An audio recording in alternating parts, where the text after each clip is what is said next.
When Victoria Ashford opened her eyes that Saturday morning, three things hit her simultaneously: a throbbing headache that felt like it wanted to split her skull in half, the unmistakable smell of freshly brewed Italian coffee, and the terrifying realization that this was not her bed.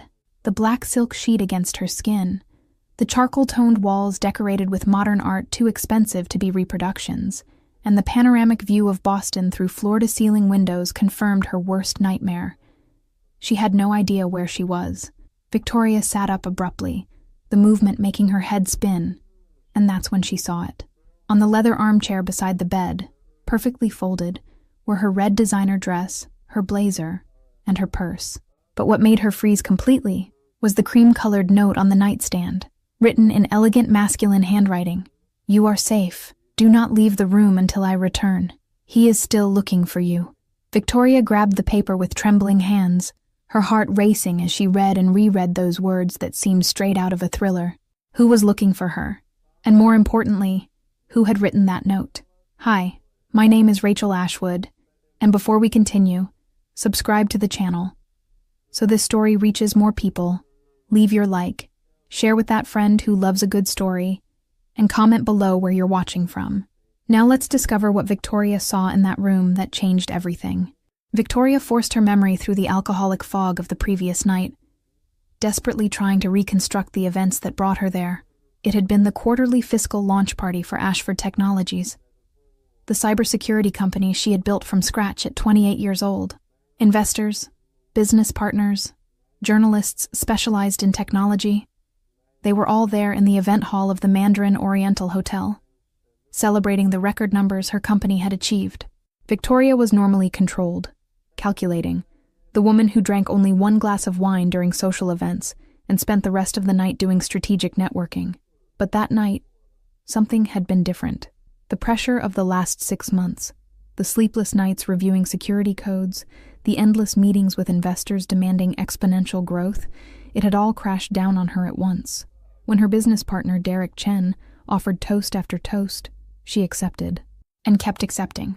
Champagne, premium vodka, colorful drinks she didn't even know the names of. For the first time in years, Victoria Ashford allowed herself to lose control completely, setting aside the relentless executive and just being a 28-year-old woman who carried the weight of the world on her shoulders. The memories began returning in disconnected fragments, like pieces of a puzzle her mind was desperately trying to assemble. She remembered laughing too loud at a joke that probably wasn't that funny, stumbling in her 12-centimeter Louboutin heels, Derek saying she should go home and rest. She remembered leaving the hotel, the cold October Boston air hitting her face like a slap of reality, and then two men approaching. Impeccable dark suits, polite smiles that didn't reach their eyes, one of them saying something about being her driver. Victoria frowned, trying to pull more details from that nebulous memory that seemed to slip through her fingers every time she tried to grasp it. Had she ordered a car? She couldn't remember, but she remembered starting to walk toward the black vehicle parked on the sidewalk, her wobbly legs barely supporting her, and then a firm hand grabbing her arm, pulling her back with enough force to make her stumble. A masculine voice, deep and with a slight Italian accent, saying close to her ear with urgency, "Those are not your drivers." And then everything went dark, as if someone had flipped a switch in her mind. Victoria got up from the bed, realizing she was still wearing the lace lingerie she had put on that morning, but someone had removed her dress and shoes with almost respectful care.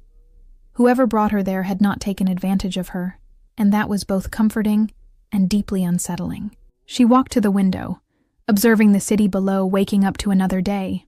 From the angle and the view, she calculated she was somewhere near the financial district, probably on the top floor of one of the luxury residential buildings that cost millions and were home to businessmen, celebrities, and apparently people who wrote mysterious notes about unknown threats. The apartment was masculine, minimalist, but every piece of furniture screamed money and good taste. There were no personal photographs, no touch that revealed who lived there, just modern art on the walls and designer furniture that probably cost more than her car. Then her eyes landed on the mahogany work desk near the window, and her blood froze in her veins. There was an open folder, and even from a distance she could see photographs scattered on the polished surface. Photographs that appeared to have been taken with a telephoto lens. Photographs of a woman with dark brown hair and executive suits, photographs of herself. Victoria crossed the room with quick steps, her heart beating so hard she could hear it in her own ears, drowning out any other sound. Her hands trembled when she picked up the first photo, and what she saw made her stomach turn. It was her leaving the Ashford Technologies building 3 days ago, the date and time stamped in the lower corner in red numbers. The second photo showed her entering her preferred gym, wearing the pink yoga set she thought no one noticed. The third, having coffee at her favorite coffee shop on the way to work. That little hidden coffee shop she thought was her personal secret. There were at least 20 photographs, all taken in the last 2 weeks, meticulously documenting her every movement, every pattern, every routine. Someone had studied her life with the precision of a predator observing its prey. But what really made panic explode in her chest, like fireworks, were the documents underneath the photos. Financial reports from Ashford Technologies, some of them marked as confidential in bold red letters, others highlighting specific transactions her company had processed in recent months. And then she saw the name on one of the documents, circled in red pen, Operation Neptune. Victoria felt her legs weaken, and she had to lean on the desk to avoid falling. That was the code name of an ultra-secret project her team had developed 6 months ago. A suspicious financial transaction tracking system they had sold to federal agencies for an amount that had made her company triple in value overnight. How did someone outside the company know about this? Only 5 people in the entire world had access to that information, and all had signed confidentiality agreements so strict they could spend the rest of their lives in prison if they revealed any details. Victoria flipped through the documents with trembling fingers, her analytical CEO mind working in overdrive even through the panic that threatened to paralyze her. There were notes in the margins, written in Italian, some translated to English. Names she didn't recognize, bank account numbers, dates that corresponded to transactions her system had flagged as suspicious. And then she saw something that made her heart stop completely. A list of names under the title, Targets for Removal, and there, in third place, was written in capital letters, Victoria Ashford.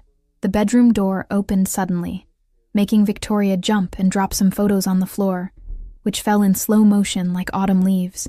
She spun around, ready to scream, to fight, to do anything. But the words died in her throat when she saw the man standing in the doorway. He was tall, probably 6'3", with broad shoulders that perfectly filled the black cashmere sweater he wore like a second skin. Dark hair combed back with gel, strong jaw with a day's stubble that gave him a dangerously attractive air, and eyes of such an intense green they seemed to pierce through her soul and read every thought she tried to hide. He wasn't just handsome. He was the type of man who made women stop in the middle of the street to look, the type who appeared on men's magazine covers and made hearts race. But there was something more in those eyes, something dangerous and calculating that made every survival instinct in Victoria scream on maximum alert. He was holding a tray with steaming coffee and what appeared to be fresh croissants, but his expression was completely unreadable as he observed Victoria standing by his work desk, surrounded by surveillance evidence and secrets she shouldn't have discovered. "You shouldn't have seen this," he said finally. His voice was that same one she vaguely remembered from the previous night, deep and with traces of Italian accent that made each word more interesting, more dangerous. He entered the room with controlled movements, like a predator who didn't want to scare his prey before the right time, placing the tray on the nightstand before turning to face her completely. His green eyes studied her with an intensity that made Victoria feel naked despite being covered. "But since you did, I think you deserve some answers, or at least the answers I can give without putting you in even greater danger."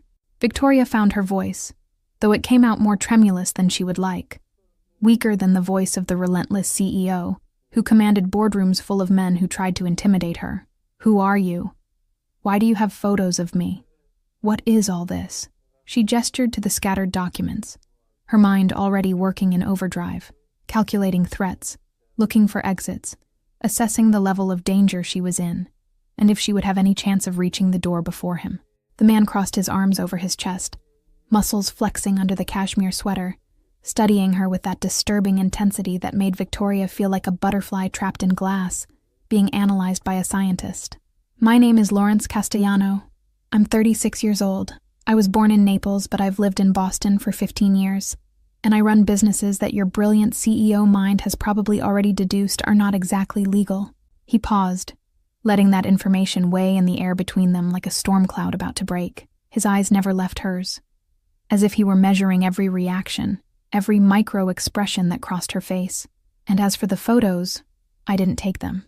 They were taken by men who work for Dmitry Volkov, a very unpleasant Russian who controls human trafficking operations on the East Coast. I intercepted them 2 days ago, along with the plans he had for you." Victoria felt the floor disappear beneath her feet, as if she were falling into an endless abyss. Human trafficking. The words echoed in her mind like an alarm bell, each repetition more terrifying than the last.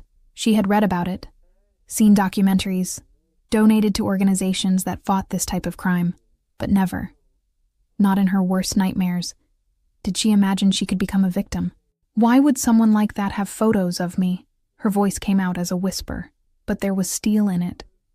The same determination that had led her to build a technology empire before 30, the same strength that made her get up every morning and face a world that still doubted that a young woman could command a cutting-edge technology company. Lawrence sighed, running his hand through his hair in a gesture that seemed almost tired, almost human, breaking for a second that dangerous predator facade. "Because 3 months ago, your company launched that financial tracking system. Operation Neptune, right? An algorithm capable of identifying money laundering patterns through hundreds of apparently legitimate transactions.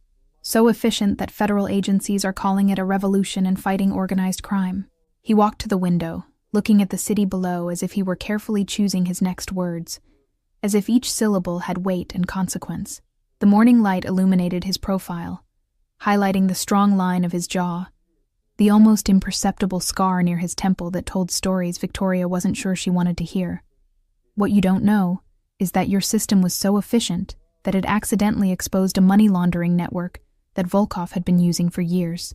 Offshore accounts in the Cayman Islands, shell companies spread across 12 countries, transactions that seemed legitimate, but that your algorithm identified as part of a larger pattern. Everything collapsed when federal authorities began investigating, based on the data your algorithm provided. Volkov lost approximately $50 million in frozen assets in a single week. For a man like him, this isn't just money. It's reputation, it's power, it's everything." Lawrence turned to face her again, and there was something in his eyes that Victoria couldn't decipher, something that seemed almost protective, and men like Volkov don't forgive that kind of thing. Victoria's mind processed that information at record speed, connecting dots she didn't even know existed, assembling a puzzle that became more terrifying with each piece fitted. She remembered the celebrations when the FBI had publicly praised the effectiveness of the Neptune system, champagne being opened in the office, headlines in technology newspapers calling her company a pioneer, investors calling to offer more money than she could spend in a lifetime. But they had never mentioned specific details about which criminal operations had been dismantled. National security, they had said. Classified information. She never imagined that behind those bureaucratic words was a dangerous man who now wanted her head. "And now he wants revenge," she concluded, her voice surprisingly firm considering her entire world was crumbling around her like a house of cards. "He was going to abduct me last night. Those men in front of the hotel. It wasn't a question. It was a statement." And she saw confirmation in Lawrence's eyes before he even answered. "Yes," Lawrence confirmed, his voice low but loaded with something that sounded almost like contained anger. "They were going to take you to a warehouse at the port, where Volkov was waiting personally. He wanted to make you suffer, Victoria. He wanted you to pay for every dollar he lost, for every humiliation he suffered when his associates discovered he had been exposed by an algorithm created by a 28-year-old woman." He took a step toward her, and Victoria had to fight the impulse to step back. "I couldn't let that happen." There was something in the way he said that, an intensity that made Victoria's heart race for reasons that had nothing to do with fear. "Why?" she asked, her voice barely more than a whisper. "Why did you save me? You said you run illegal businesses. You're like him, aren't you? Why would you care what happens to me?" The question hung in the air between them, loaded with tension and unformulated questions. Lawrence was silent for a long moment, those green eyes studying her with an intensity that made Victoria feel as if he could see through all her defenses, all the masks she wore to survive in the ruthless corporate world. When he finally spoke, His voice was lower, more personal, as if he were sharing a secret he rarely revealed. Because there's a difference between what I do and what Volkov does. I may not be a saint, Victoria. I launder money, facilitate businesses that the law considers criminal, work in the shadows where morality is a gray zone. But I have limits. I don't traffic people. I don't hurt innocents. And I definitely don't allow men like Volkov to destroy brilliant women just because their ego was hurt. He took another step toward her, now so close that Victoria could feel the heat emanating from his body, could see the small golden flecks in his green eyes. Besides, I have my own reasons for wanting to see Volkov destroyed. You just became the perfect tool to make that happen. Victoria felt as if she had taken a punch to the stomach. Tool. Of course, for one idiotic moment, she had thought that maybe he had saved her out of altruism, out of kindness, out of some distorted code of honor. But no, she was useful to him. A piece in whatever dangerous game he was playing.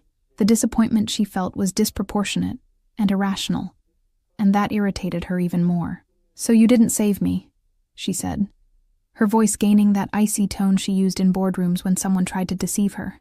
"You abducted me for your own purposes. I just traded one abductor for another." She crossed her arms over her chest, raising her chin in defiance, even knowing she was in lingerie, vulnerable, in unknown territory. "What's your plan, Lawrence? Use me as bait? Make me hack something for you? Or maybe you plan to sell me back to Volkov for the right price?" Lawrence's expression hardened, a shadow passing through his eyes that made Victoria realize she might have gone too far. In 2 quick steps, he closed the distance between them, and before she could react, he had her cornered against the desk, his hands resting on the mahogany surface on each side of her body, trapping her without touching her. He was so close now that Victoria could see every detail of his face, the small scar near his temple, the fine lines around his eyes that spoke of sleepless nights and difficult decisions, the accelerated pulse in his neck that revealed he wasn't as controlled as he seemed. "Don't compare me to him," Lawrence said, his voice low but loaded with a dangerous intensity that made every hair on Victoria's body stand on end. "I could have let you get in that car last night, could have turned my back and let Volkov do whatever he wanted with you, but I didn't. I risked a conflict with one of the most dangerous men on the East Coast to get you out of there. So no, Victoria, you didn't trade one abductor for another. You traded a sentence of elimination for a chance to survive." The silence that followed was dense, loaded with tension that wasn't just fear or anger, but something more complex, more dangerous. Victoria could feel the heat of Lawrence's body, could see the way his eyes briefly descended to her lips before returning to her eyes, could feel the magnetic attraction that pulsed between them like electricity. It was madness. He was a criminal, someone who had just admitted he was using her for his own purposes, but there was something about him, in the way he had saved her, in the way he looked at her now, that made her heart beat faster for reasons that had nothing to do with fear. "Then tell me," she whispered, surprising herself with the firmness in her voice despite the disturbing proximity. "What exactly do you want from me?" Lawrence studied her face for a long moment, as if he were making an important decision, weighing consequences Victoria couldn't see. When he finally spoke, his words changed everything. "I want you to help me destroy Dmitry Volkov," he said, his voice low but firm. "And in return, I'll guarantee that you not only survive, but come out of this more powerful than ever. Volkov won't stop hunting you, Victoria. He has resources, connections, men spread throughout the city. You can go to the police, but half of them are in his pocket. You can try to run, but he has eyes at every airport, every train station, every exit from this city. Or you can stay here, work with me, and use that brilliant brain that built a technology empire to help bring down a monster." He finally stepped back, giving her space to breathe, to think.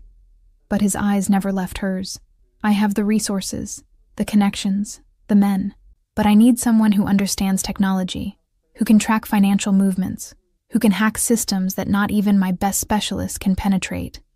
I need you." Victoria felt her mind working at maximum speed, analyzing options, calculating probabilities, doing what she did best, solving impossible problems. He was right about one thing. She couldn't simply return to her normal life and pretend nothing had happened. If Volkov really wanted her eliminated, he wouldn't stop. And if half the police were in his pocket, as Lawrence suggested, going to the authorities could be signing her own elimination order. But working with a criminal, using her skills to help someone who admittedly operated outside the law, that went against everything she believed, against all the principles that had guided her this far. Or did it? Victoria thought about all the times she had played by the rules, followed every law, every regulation, building her empire in a clean and ethical way. And where had that led her? To being the target of a human trafficker who wanted to harm her for doing her job too well. Maybe it was time to play dirty. And if I refuse? She asked, needing to know, needing to understand exactly what situation she was in. Will you hand me over to him? Keep me prisoner here? Lawrence shook his head slowly, and there was something that seemed like honesty in his eyes, though Victoria wasn't sure if she could trust her own reading of him. If you refuse, I'll put you on a private plane to anywhere in the world you choose, with false documents and enough money to start over. You'll have to leave everything behind, your company, your identity, your life, but you'll be alive. He walked to the window again, looking at the city with an expression Victoria couldn't decipher. But you and I know you won't do that. You didn't build a billion-dollar empire at 28 by being the type of person who runs when things get difficult. You fight. That's who you are. He turned to face her, and there was a small smile, almost admiring on his lips. So, Victoria Ashford, CEO of Ashford Technologies, woman who accidentally declared conflict against one of the most dangerous men on the East Coast. Will you help me finish him? Victoria looked at the man in front of her, this dangerous and attractive stranger who had invaded her life in the most dramatic way possible, and then looked at the documents scattered on the desk, evidence of a threat that wasn't simply going to disappear because she wished it. She thought about her company, the employees who depended on her, the life she had built with so much sweat and sacrifice. She thought about all the women Volkov had trafficked, all the lives he had destroyed, and how her Neptune system had been created exactly to combat men like him. Maybe the universe was giving her a chance to do more than just create algorithms. Maybe it was giving her the chance to really make a difference, even if that meant getting her hands dirty in the process. Victoria took a deep breath, feeling the weight of the decision she was about to make, knowing that once she said the next words, there would be no going back. I have conditions, she said finally, her voice firm, the relentless CEO returning to the surface even while in lingerie in a strange apartment. First, no innocents get hurt. I won't help you do anything that puts innocent people in danger. Second, when this is over, you let me go. No strings, no debts. And third, I want clothes. Now, Lawrence laughed, a genuine sound that completely transformed his face, making him look years younger, less dangerous, almost human. You just agreed to help bring down a criminal empire and your first concern is clothes? But there was admiration in his voice, respect for the fact that even in the most vulnerable situation, she still managed to make demands, still managed to maintain some control. Your clothes are clean and pressed in the closet there. He gestured to a door Victoria hadn't noticed before. And as for your conditions, I accept. No innocents get hurt. That was already my rule anyway. And when this is over, you're free to go. No debts, no strings. You have my word. He extended his hand to her, a formal gesture that seemed almost absurd given the situation, but Victoria understood the meaning. It was an agreement, a pact, sealed not with contracts and lawyers as she was used to, but with a handshake and the word of a criminal she barely knew, but who, for some inexplicable reason, she believed. Victoria took his hand, feeling the firm grip, the calloused skin that spoke of a life very different from hers. And something passed between them in that touch, a spark of recognition, of connection that went beyond the immediate situation. Then we have a deal, she said, releasing his hand before she could overanalyze that sensation. But I need information. Everything you have about Volkov, his operations, his accounts, his associates. I need to understand the system before I can break it. Lawrence nodded, already walking toward the door. I have complete files in my office. You can review them after you eat something and get dressed. And Victoria? He stopped at the door, looking back with an expression she couldn't completely decipher. Welcome to the dark side. I hope you don't regret it."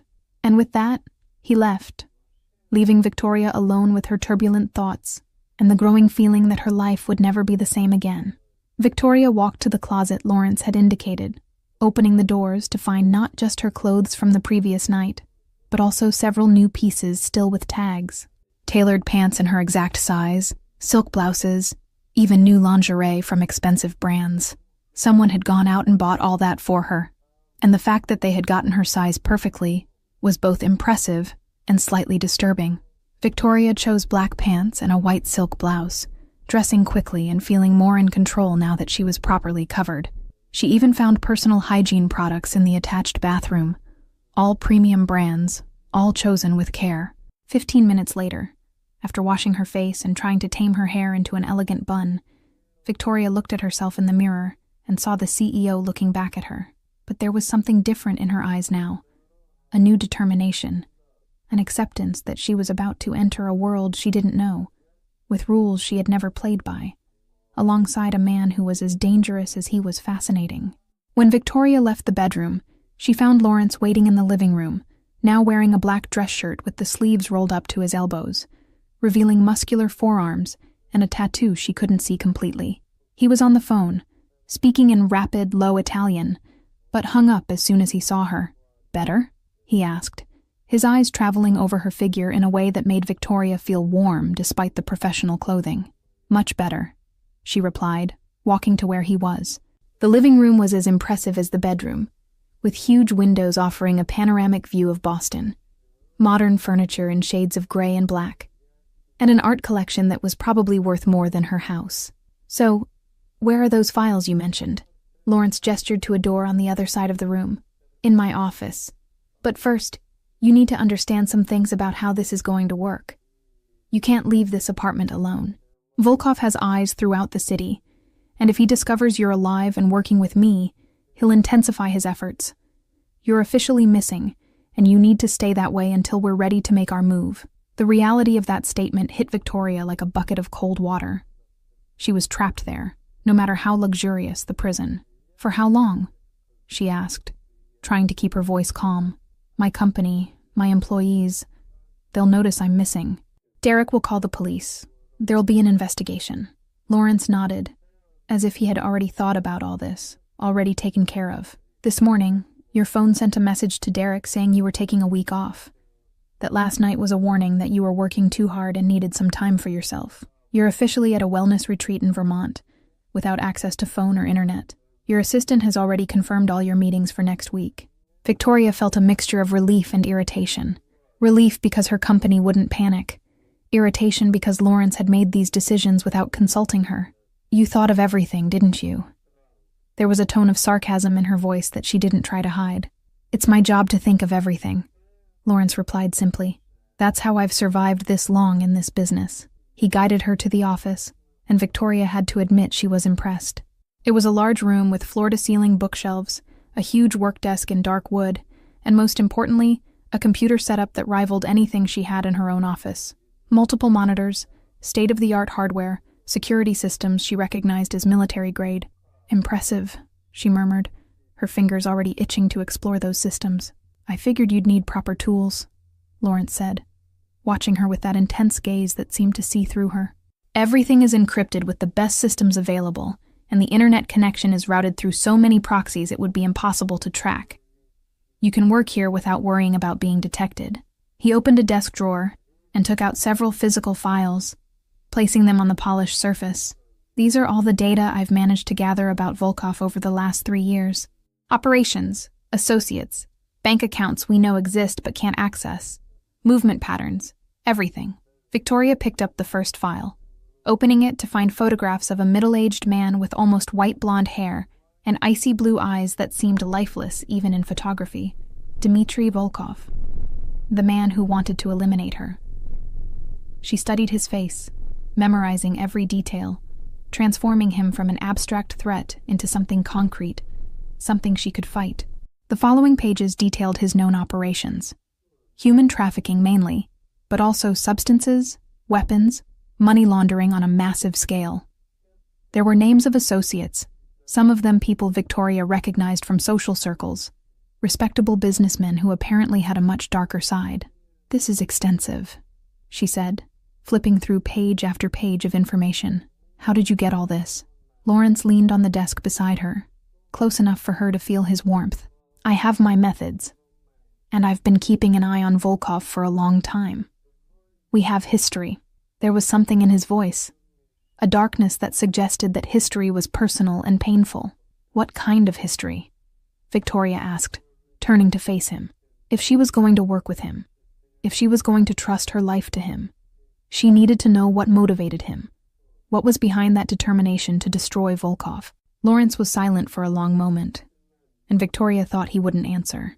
But then he spoke, his voice low and loaded with an old pain he usually kept hidden. 5 years ago, my younger sister Julia was 19 and studying at a university here in Boston. She was brilliant, funny, full of life. One night she went out with friends to a club and never came home. Victoria felt her stomach tighten, already knowing where that story was going.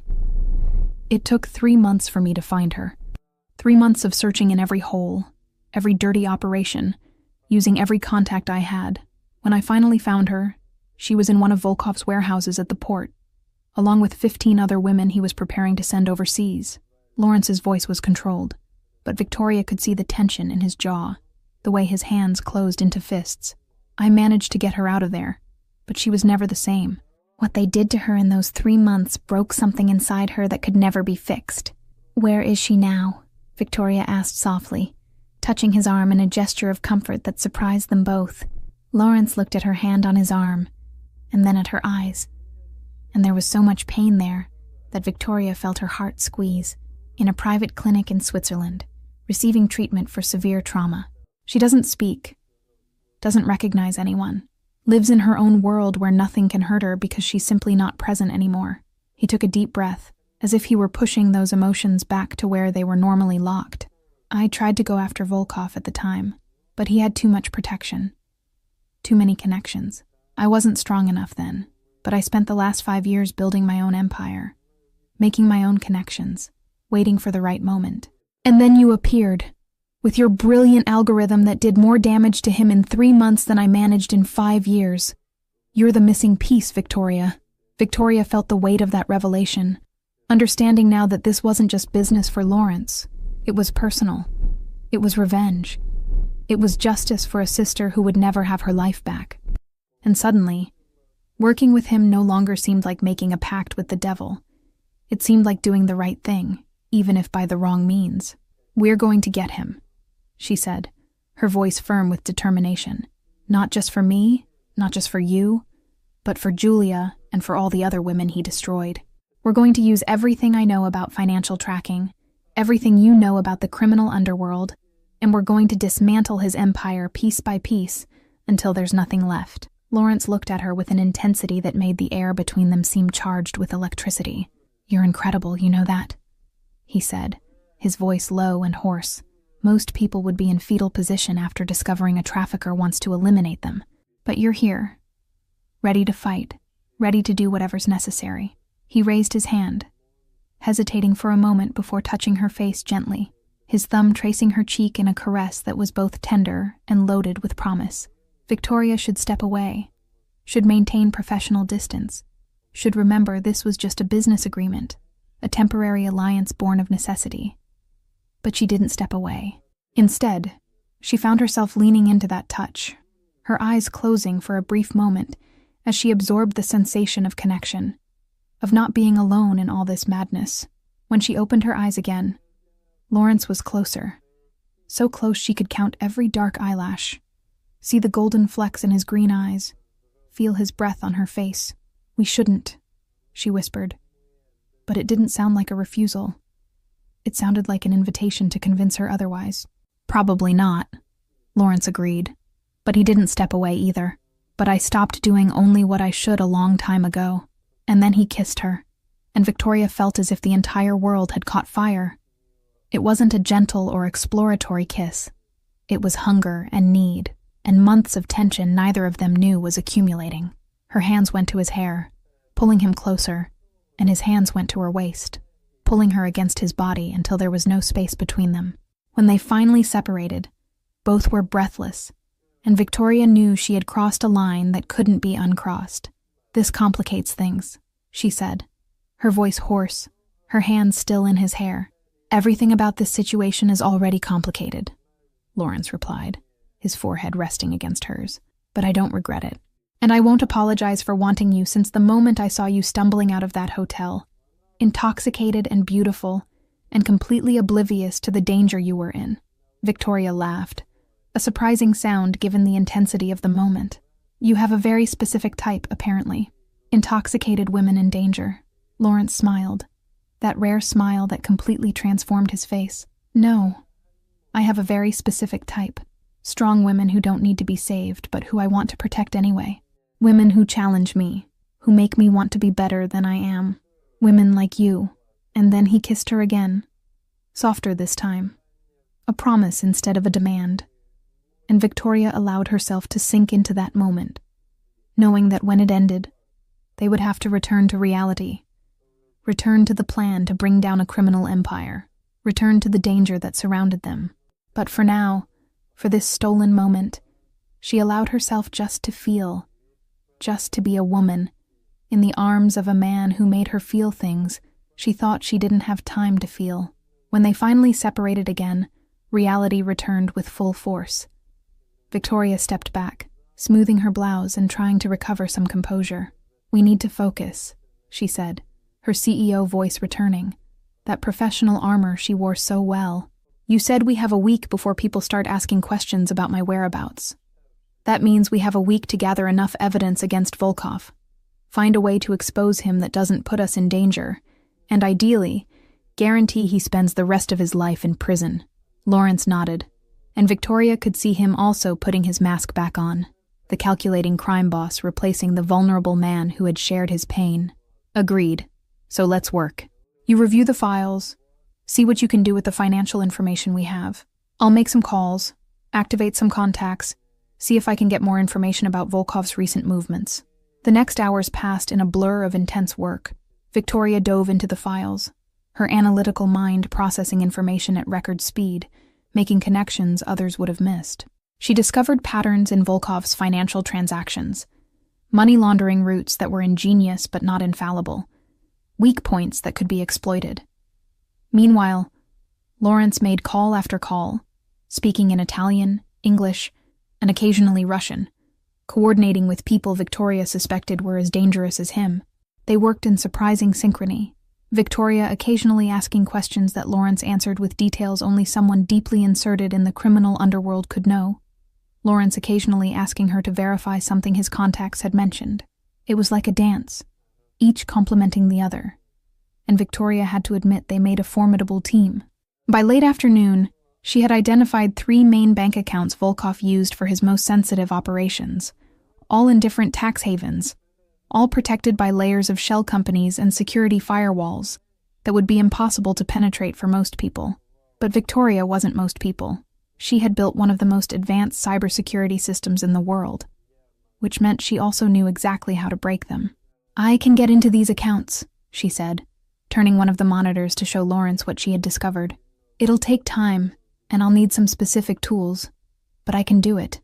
Once I'm inside, I can not only see all the transactions, but also trace them back to their sources. We can map Volkov's entire network, every person who works for him, every operation he's running." Lawrence studied the screen, and there was genuine admiration in his eyes when he looked at her. "You're a genius," he said simply. "How much time do you need?" Victoria did some quick mental calculations. 48 hours to break the first layer of security, plus 24 for each additional account. So let's say 5 days total to have complete access to everything. She looked at him, seeing the approval in his eyes. "But once I do this, Volkov will know someone is in his systems. He'll intensify security, maybe even move his assets. We'll only have one chance to do this right. Then we do it right," Lawrence said, his voice firm with determination. "You get into the systems, map everything, and then we don't just expose him, we destroy him completely. We freeze his assets, hand over evidence to federal authorities who aren't in his pocket, and guarantee that every person who works for him gets caught too." He leaned over the desk, his intense green eyes fixed on hers. "But you need to understand, Victoria. Once we start this, there's no going back. Volkov will know someone is coming after him, and he'll react with force. It's going to get dangerous. More dangerous than it already is. Are you sure you want to do this?" Victoria thought about all the women in the photos she had seen in the files. Women Volkov had trafficked. Lives he had destroyed. She thought about Julia, Lawrence's sister, broken beyond repair in a clinic in Switzerland. She thought about herself, about how she had built her company with the intention of making the world safer, and how now she had the chance to really make a difference in a way that went beyond algorithms and codes. "I'm sure," she said, without hesitation. "Let's finish him." Lawrence smiled, that dangerous smile that promised violence for his enemies and protection for those he considered his. "Then let's begin. But first, you need to eat something proper. You haven't eaten anything since you woke up, and you're going to need energy for what's coming." As if in response, Victoria's stomach growled loudly, making them both laugh. The tension of the moment broke, and Victoria realized that despite everything, despite the danger and the madness of the situation, she felt more alive than she had felt in years. It wasn't just adrenaline, it was purpose. It was the feeling of doing something that really mattered, even if it was in the most unconventional way possible. Lawrence guided her back to the living room, where a table had been set with what appeared to be a complete Italian feast.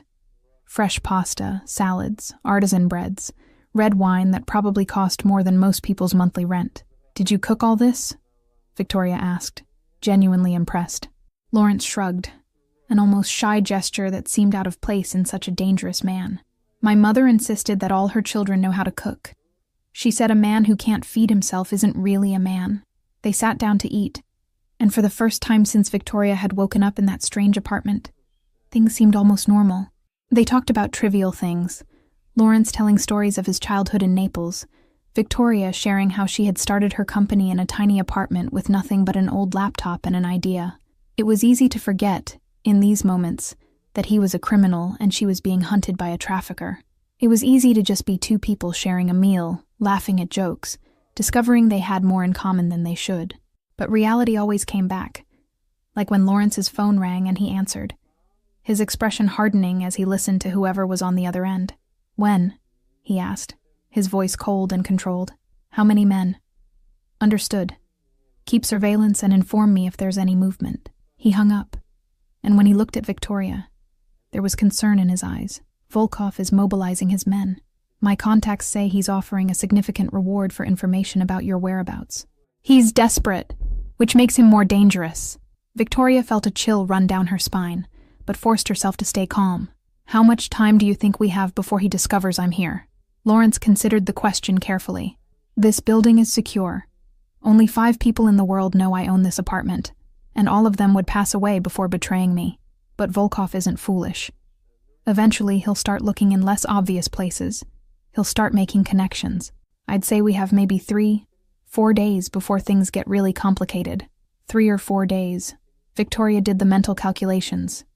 She had said she needed 5 days to completely hack Volkov's systems, but maybe she could speed up the process, work more hours, sleep less.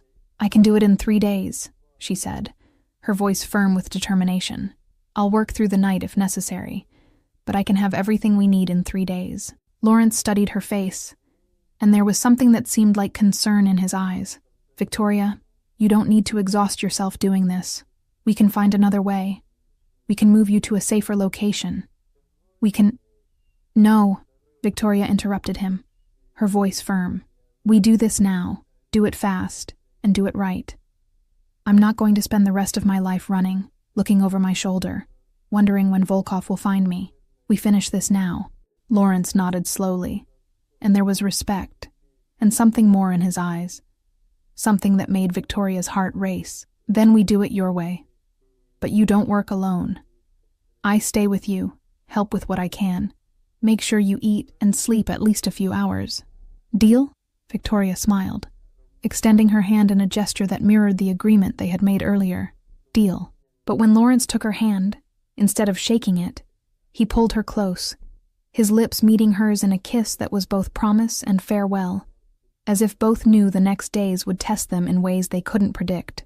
When they separated, Victoria saw determination mirrored in his eyes and knew that no matter what came, they would face it together. The next 3 days were a blur of code, coffee, and stolen moments of connection that kept them both sane. Victoria worked like she had never worked before, her fingers flying over the keyboard, breaking layer after layer of security, penetrating systems that were supposedly impenetrable. Lawrence stayed by her side, bringing food, massaging her tense shoulders when she had been sitting for too many hours, occasionally asking intelligent questions that showed he understood more about technology than she had initially assumed. On the second night, when Victoria was about to give up on breaking a particularly stubborn firewall, Lawrence simply took her hand and led her to bed, ignoring her protests. "You won't be able to think clearly if you don't sleep," he said firmly, lying down beside her and pulling her into his arms. "Just a few hours, and then you can go back." Victoria wanted to argue, but the truth was she was exhausted, and being in Lawrence's arms felt like the safest place in the world. She fell asleep in minutes, and when she woke up 4 hours later, she felt more refreshed than she had felt in days. And when she returned to the computer, the problem that had seemed impossible the night before suddenly had an obvious solution. On the third day, at 3 p.m, Victoria finally broke the last layer of security and had complete access to all 3 of Volkov's main accounts. What she found there was worse than anything she had imagined. It wasn't just money laundering records, but detailed documents of every trafficking operation Volkov had executed in the last 5 years. Names of victims, locations, buyers, amounts. It was enough evidence to put him in prison for several lifetimes and to bring down dozens of other people involved in his network. "Lawrence," Victoria called, her voice trembling with the magnitude of what she had discovered. "You need to see this."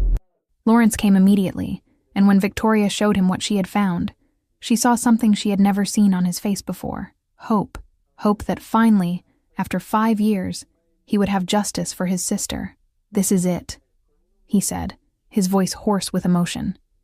"This is everything we need. Victoria, you're incredible.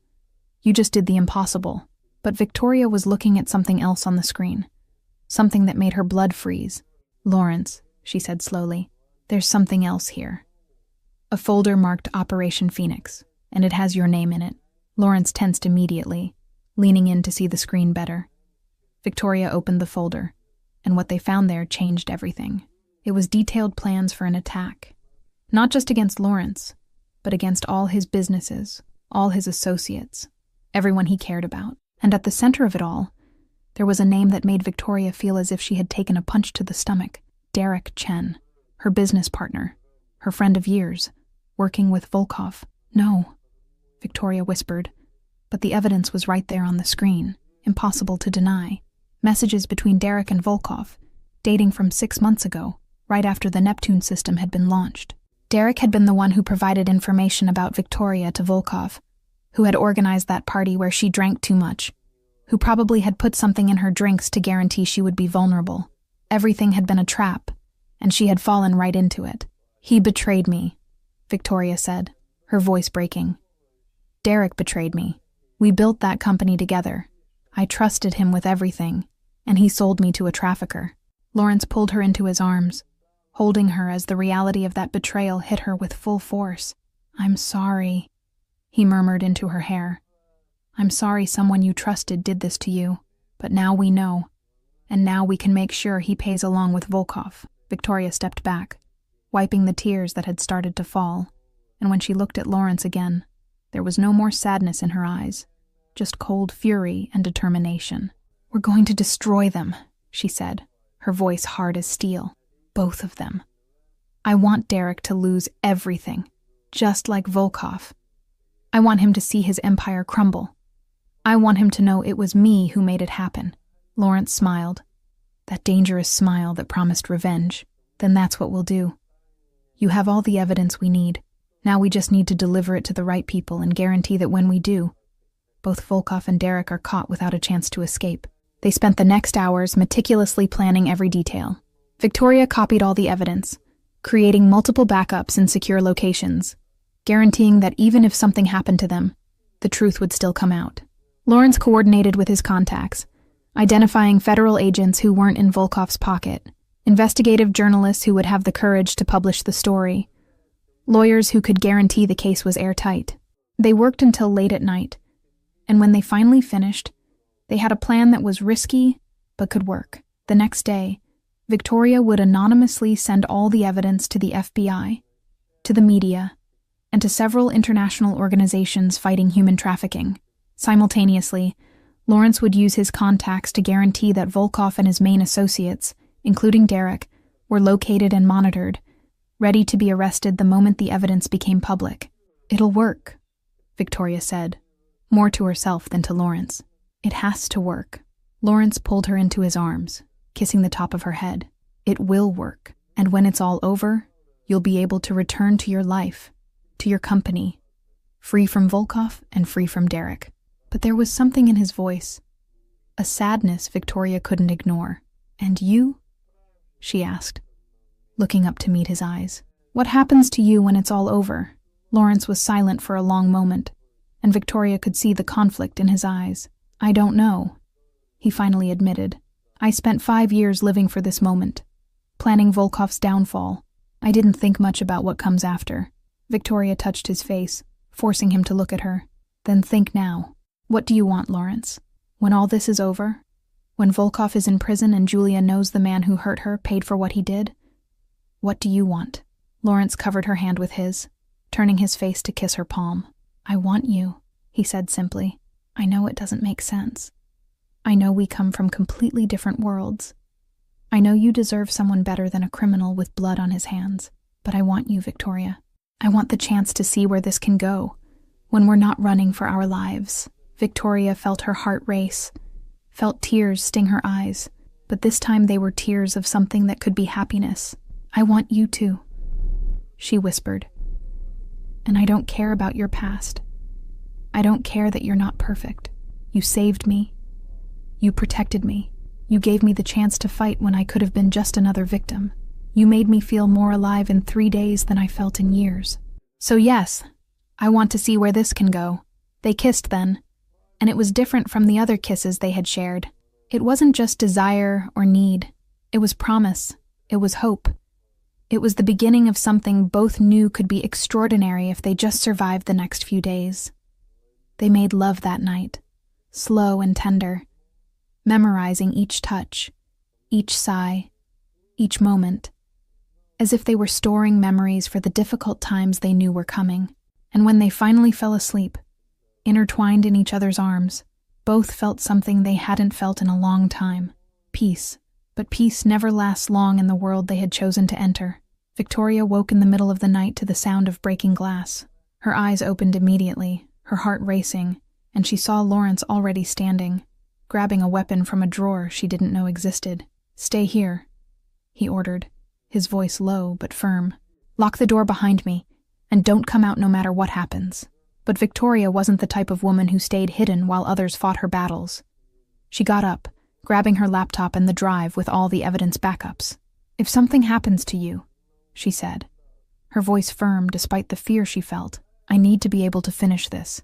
So no, I'm not staying here. We go together, or neither of us goes."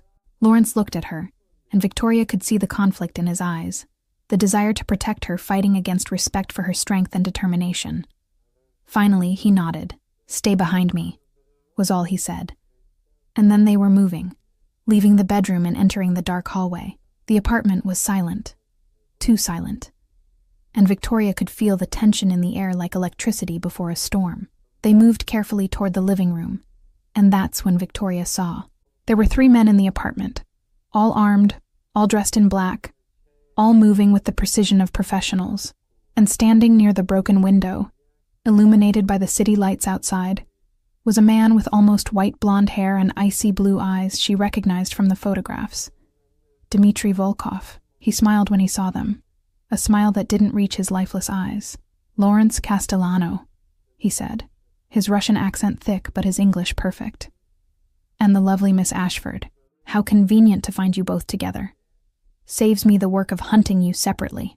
Lawrence pushed Victoria behind him, his weapon pointed directly at Volkov. "How did you find us?" Volkov laughed, a sound without humor. "Do Do you really think you can hide anything from me in my own city? I own half the people in this building, Lawrence. It was just a matter of time until someone mentioned you were spending a lot of time in an apartment that was supposedly empty. His eyes moved to Victoria, and there was something in that look that made her feel dirty. And you, little technology genius, you cost me a lot of money, a lot of reputation. I'm going to enjoy very much making you pay for that. You won't touch her, Lawrence said, his voice low and dangerous. You'll have to eliminate me first. Volkov smiled again. That can be arranged. And then everything happened at once. Volkov's men moved, Lawrence fired, and Victoria threw herself on the floor, protecting the laptop with her body. Shots echoed through the apartment, glass breaking, screams, the smell of gunpowder filling the air. Victoria couldn't see what was happening, only heard, her heart beating so hard she thought it would explode. And then, silence. Terrible and absolute silence. Victoria raised her head slowly, afraid of what she would see. 2 of Volkov's men were on the floor, clearly gone. The third was injured, groaning and holding his shoulder. Volkov was leaning against the wall, blood dripping from a wound in his side, but still standing, still dangerous. And Lawrence was standing between Victoria and Volkov, his weapon still pointed. But Victoria could see blood staining his shirt, could see the way he favored his left side. He had been hit. Lawrence, Victoria whispered, starting to get up, but he made a sharp gesture for her to stay down. It's over, Volkov, Lawrence said, his voice tense with pain but still firm. The police are already on their way. My men triggered the silent alarm the moment you broke in. And even if you eliminate me, even if you eliminate Victoria, it's already too late. The evidence has already been sent. By tomorrow morning, everyone will know exactly what you are, what you did. Your empire will crumble, and you'll spend the rest of your miserable life in prison. Volkov laughed, but it was the laugh of a man who knew he had lost. You think prison scares me? I have connections everywhere, Castellano. I'll be out in months, and when I get out, I'll hunt everyone you love. I'll finish what I started with your little sister, and then I'll start with your new girlfriend. It was the wrong thing to say. Victoria saw something break in Lawrence, saw 5 years of pain and anger and guilt explode at once. He moved faster than she thought possible for someone injured, crossing the distance to Volkov in seconds, his weapon pressed against the man's head. You won't touch her, Lawrence said, his voice low and lethal. You won't touch anyone ever again. Because you won't get out of prison, Volkov. The evidence we have guarantees that. And if by some miracle you do, I'll be waiting. And next time, I won't miss. Sirens began to sound outside, getting louder every second. The police were coming, and with them, Victoria hoped, the FBI. Lawrence stepped back, keeping his weapon pointed at Volkov as he moved back to where Victoria was. It's okay, he said to her, though Victoria could see it definitely wasn't okay. Not with the amount of blood he was losing. It's going to be okay now.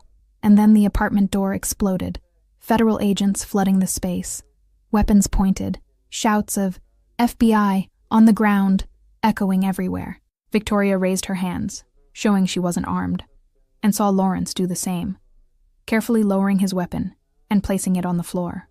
Volkov was immediately handcuffed, as was his injured man.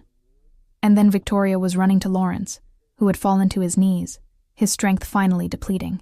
No, no, no, Victoria murmured, pressing her hands against the wound in his side, trying to stop the bleeding.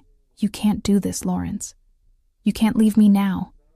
Not after everything. Lawrence smiled, that beautiful smile that transformed his face, even pale and in pain. I'm not going anywhere, he promised, his hand covering hers. It takes more than a bullet to eliminate me, dear. I'm Italian. We're stubborn like that. Paramedics arrived, gently pushing Victoria aside as they began working on Lawrence. She watched, feeling helpless, as they stopped the bleeding, put on an oxygen mask, prepared him for transport. And then a federal agent was at her side, asking questions, and Victoria had to force her mind to focus, to explain who she was, what had happened, the evidence she had.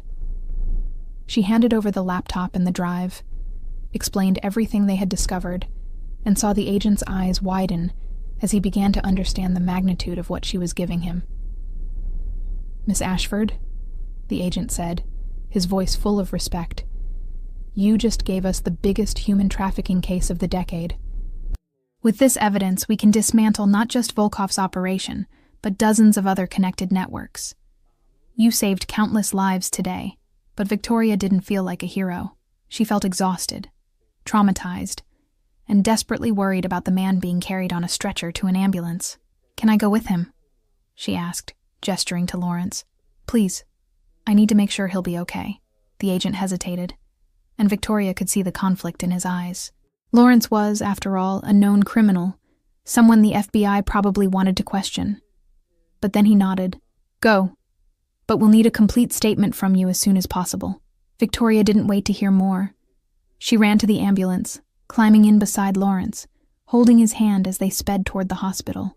He was conscious, which was a good sign, and squeezed her hand weakly. "We did it," he whispered. "We really did it, Victoria." Victoria smiled through the tears that were falling freely now. "We did it. And you're going to be okay. You hear? You're going to recover, and then we'll figure out what comes next, together." Lawrence smiled. Together. I like the sound of that. The following weeks were a whirlwind of activity. Lawrence went through surgery and recovered slowly but steadily. Victoria gave countless statements to the FBI, testified before a grand jury, and watched as Volkov and Derek, along with dozens of others, were formally charged with crimes that would guarantee they spent the rest of their lives in prison. The story exploded in the media, headlines about the technology CEO who had brought down a human trafficking empire, about the crime boss who had become an unlikely hero. Victoria hated the attention, but used her new platform to speak about human trafficking, to raise funds for organizations that helped survivors, to guarantee that Volkov's victims received the support they needed. And through it all, Lawrence was by her side, recovering, supporting her, loving her in a way she had never experienced before. 6 months later, Victoria was standing in the Ashford Technologies office, looking through the window at the city below. So much had changed. Derek was in prison, awaiting trial. She had bought out his share of the company and was now the sole owner. She had hired a new team, people she could trust, and the company was stronger than ever. The office door opened, and Victoria smiled when she saw Lawrence enter. He was completely recovered now, with no signs of the injury except a new scar he said gave him character. He had made changes too, gradually leaving the criminal world, using his resources and connections for more legitimate purposes. It wasn't an overnight transformation, and Victoria knew there would probably always be parts of his life that were morally gray. But he was trying, and that's what mattered. "Ready?" he asked, extending his hand to her. Victoria took his hand, intertwining their fingers. Ready. They had a flight to Switzerland in a few hours. Lawrence was going to visit Julia, and this time he would be able to tell her that the man who had hurt her was paying for his crimes. The doctors didn't know if she would understand, if she could process the information, but Lawrence needed to try. And Victoria would be there with him, supporting him just as he had supported her. As they left the office together, Victoria thought about how her life had changed dramatically in just 6 months. She had been abducted, almost eliminated, had brought down a criminal empire, and had found love in the most unlikely place. It was a story no one would believe if she told it, but it was her story, and she wouldn't change anything, because sometimes the best things in life come from the most unexpected moments. Sometimes, being saved by a dangerous stranger leads to finding the person you were meant to be with. And sometimes, waking up in a crime boss's bed is exactly what you need to discover who you really are and what you're capable of. Victoria looked at Lawrence, saw the love in his eyes, and knew that no matter what the future brought, they would face it together, and that was all she needed.